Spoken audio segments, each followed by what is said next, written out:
I miss you. I wish I could come visit you. The other day, I was thinking about this fight that we had a couple years ago.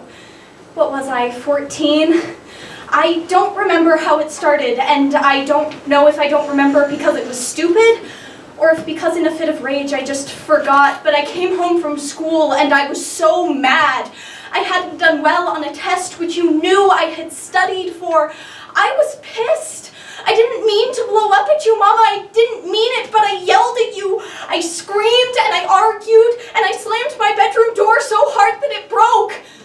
All you had asked me to do was to look after Thomas while you were at your second shift, because Dad was going to be working late and you wanted him to get dinner, but I made this big deal about how he was your child, not mine! Your responsibility, not mine! You were mad. You yelled and screamed back, and now I understand why you did it. I felt like a volcano all day at school, waiting to erupt until I got home, because I knew I could take it out on you.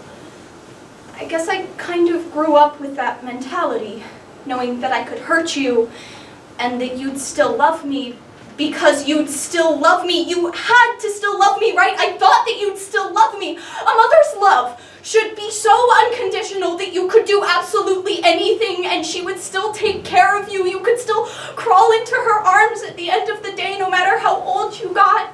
She would run her fingers through the ends of your hair and tell you that she thought that you were the best thing in the world and that absolutely nothing you ever did could change her mind on that, Mama. Ever since I was small, you always told me that you would take care of me, even when I was old and not your baby anymore, even when you were dead and not around anymore, that a mother's care never wanes, Mama. I need you to tell me that you still feel that way. Tell me! Tell me that you still feel that way. Right back when you can. I'm looking forward to your visit. Love, Cass.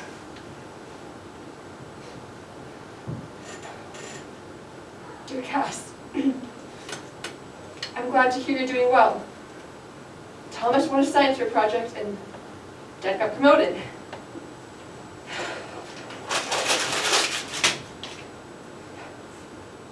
Dear Cass, I miss you too. We miss you too.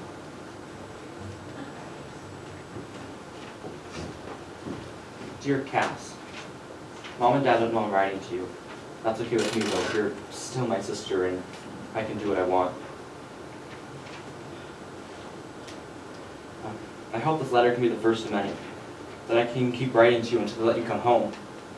You're not a danger like they say you are. I think they thought what you did was bad, and it was bad, but if I can forgive you, anyone can. I think it freaked them out, what you did, but I know you didn't mean it. I mean, I know you did it on purpose, but I know that you didn't mean to hurt me. That I got in the way. They're making me see a psychologist now, the doctors. They say I need to work through what you did, and the fact that it might make me anxious.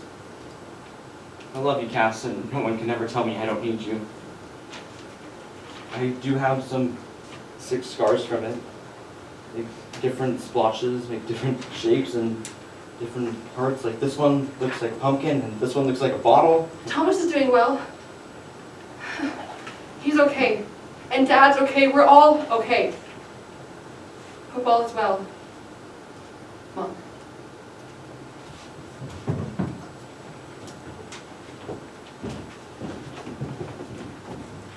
Dear Mom, I miss you. I wish that you would come visit me or even write to me. It's been a couple months since I got your last letter, and I don't know if that's because they're not letting me read your letters or because you're not writing them. I miss you. I miss Dad. I miss Thomas. Please tell Thomas I love him. I don't know how many times I can apologize. I never meant to hurt him. I've been working on that, Mama. I really have, and my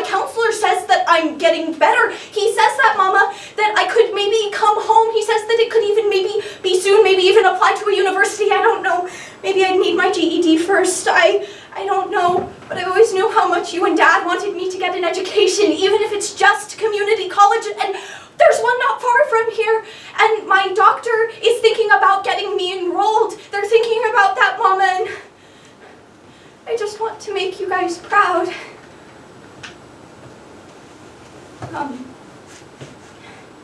Please let Thomas come and visit me.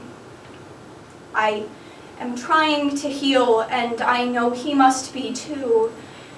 I understand that you're probably apprehensive, and I know now that that's reasonable, but I want you to forgive me. I want Thomas to forgive me. I want you to let Thomas feel like he can forgive me.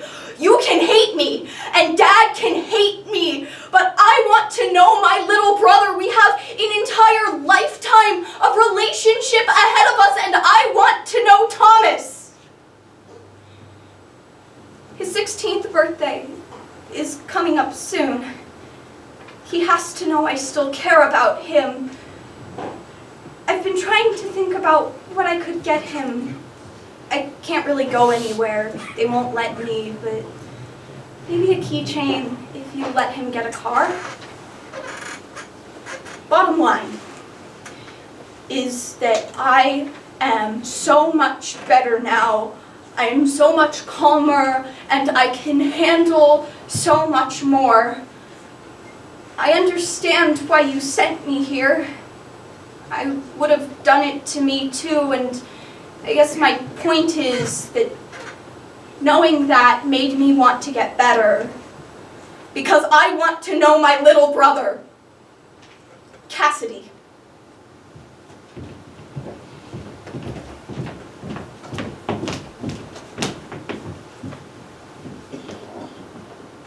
What do you do first? Adjust mirrors? Wrong. Seatbelt, put the car in drive, and take a ride up here. Dad, you're okay. Can I talk to you? Watch the road. Yes. I've been writing to Cass. You know you're not supposed to do that. Your anxiety, Tommy. Your mother and I made a rule against that for a reason. Remember when Dr. Shaw said that contact between you two is not ideal for at least 6 months? Your mother and I talked about maybe a visit after 6 months.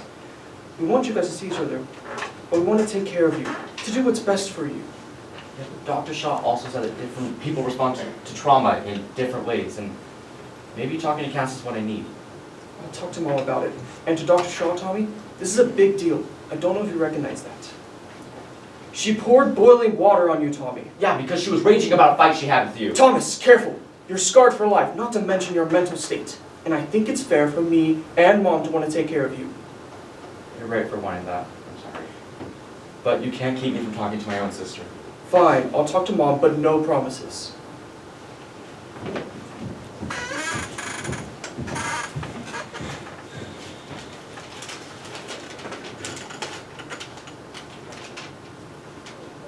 Dear Cass, it took me 3 weeks to convince Mom and Dad to let me write you this letter. I begged Cass for like days on end, but if I'm being honest, I don't know how often I'll be writing anymore.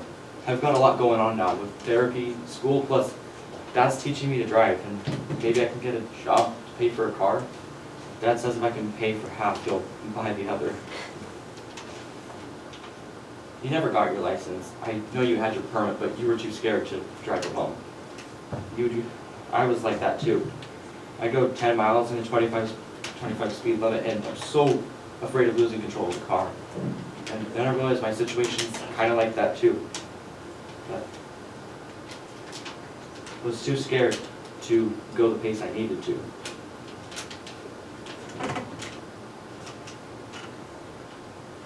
I was so anxious thinking that I would never see you again, that I wasn't able to slow down and focus on my own life.